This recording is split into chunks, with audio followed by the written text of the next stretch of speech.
Hello friends, now we are going to study Francis Bacon's essay. He was born on 22nd January 1561. His father was a Lord Keeper of a Great Seal under Queen Elizabeth I, and his name is Sir Nicholas Bacon.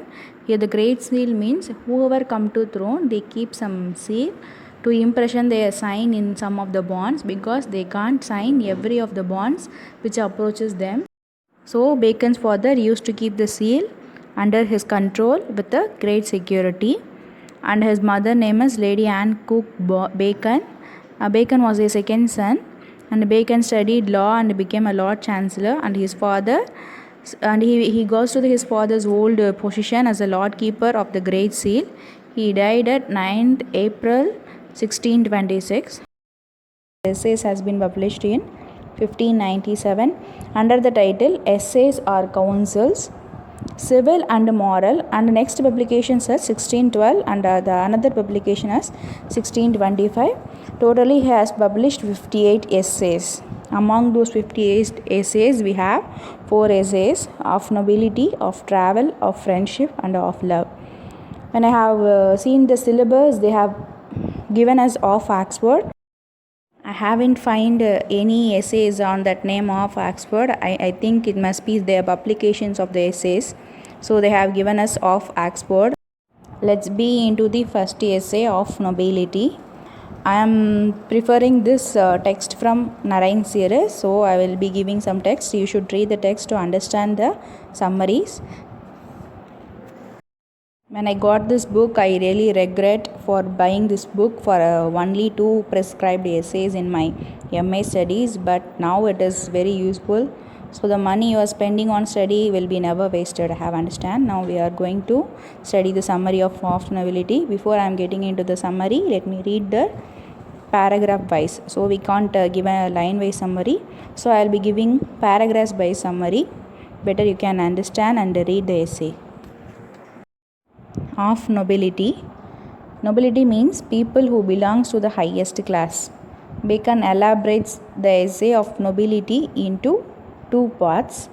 First one, nobility of an estate, which means a state, and the second one is nobility of a particular person. First one, nobility of an state. Let me read the first paragraph. Of nobility. We will speak of nobility first as a portion of an estate, then as a condition of a particular person's. A monarchy where there is no nobility at all is ever a pure and absolute tyranny, as that of the Turks.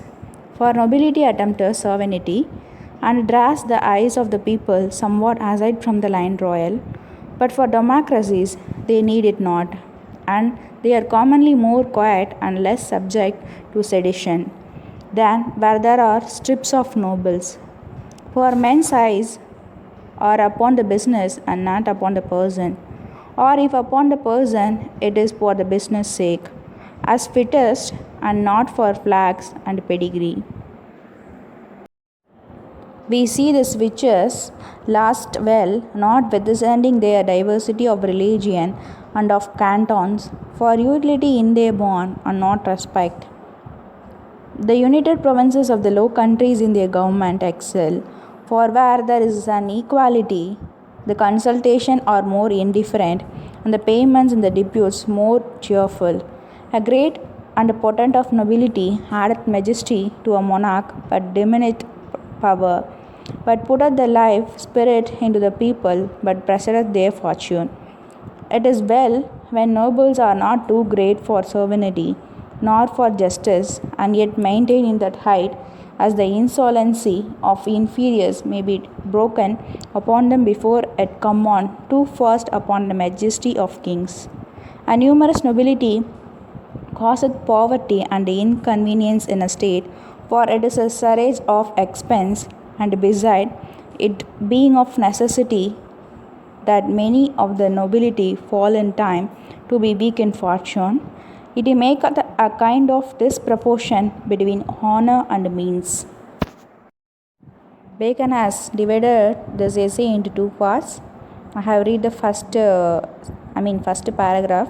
Now we are going to see the summary of the first section, which means the nobility of an estate. He describes about the differentiation between monarchy and democracy. Monarchy is a place where king rules, but democracy is a place where the people who have selected as a leader will be ruling. Monarchy, which lacks nobility, is a complete tyranny. He compares with the Turk monarchy. Here, tyranny means a cruel rule. A monarchy without nobility are ruling in a very cruel manner. For the noble who attempts nobility, they keep their eye away from the people. But in the democracy, people are rare. In rebellion, there are families of noble people. In monarchy, there is only one noble is there. They keep their eye away from the normal people. But in democracy, every people has been given importance. So everyone is living their life happily. They need not to rebel about anything, which means they need not to fight about their right. In democracy, people mind their own business. They don't interfere in other people's business. Even if they did so, they must have some business tactics. They are not doing for any flags and pedigree like monarchies are doing. Bacon introduced which people who get divorced in a multi-religion, they united by their bonds, not with the respect on somebody like a monarchies. They satisfy their own need and they consult with each other when paying their debts and tax and they tribute to their own country. But the nobility gives royal power to the monarchy. They fail to act upon it. They put their effort in worsening the life of individuals in the monarchy through financial stress. They are called as noble for sovereignty, not for people. They are maintaining their standard. When it comes to the uncountable inferiors, which means the lot of people, they reach a lesser height than the royal people in monarchy.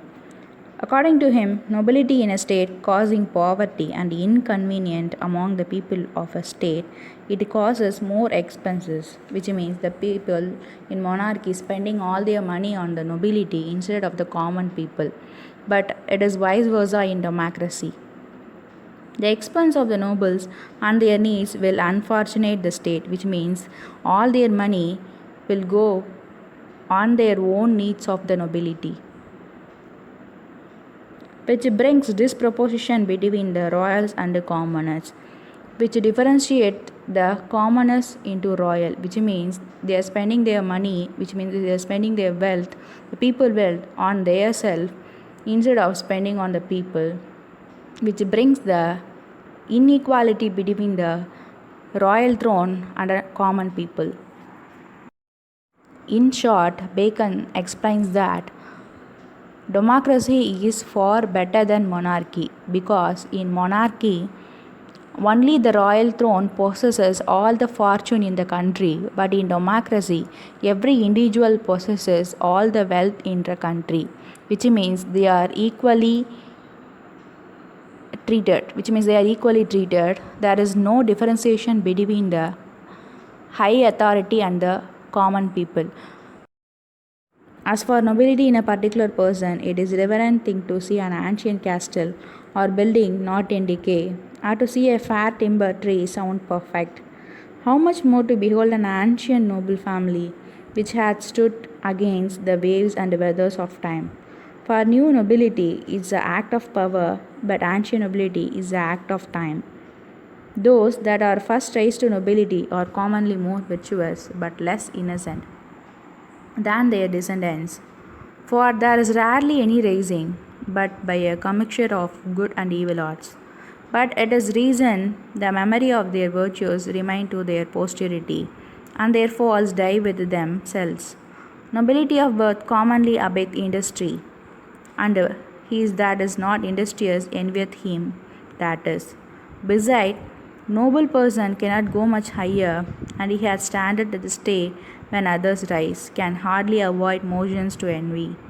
On the other side, nobility extinguishes the passive envy from the others towards them because they are in possession of honor.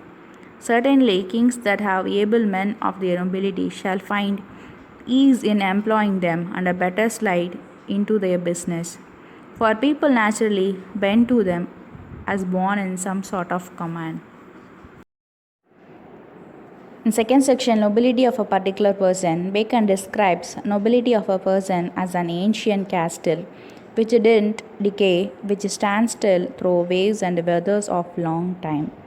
The people who are new to nobility came out of their power, but ancient nobility came out of the time. The ancient nobles are most virtuous, but they are less innocent. They are the mixture of good and evil. Their virtues remain long, but their faults die with them. The noble of birth lacks industrial quality because they are standing on their level, which cannot be envied rather than position as a noble.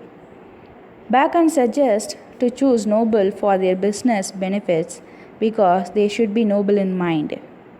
They are born naturally with the command that they are here to serve the nobles.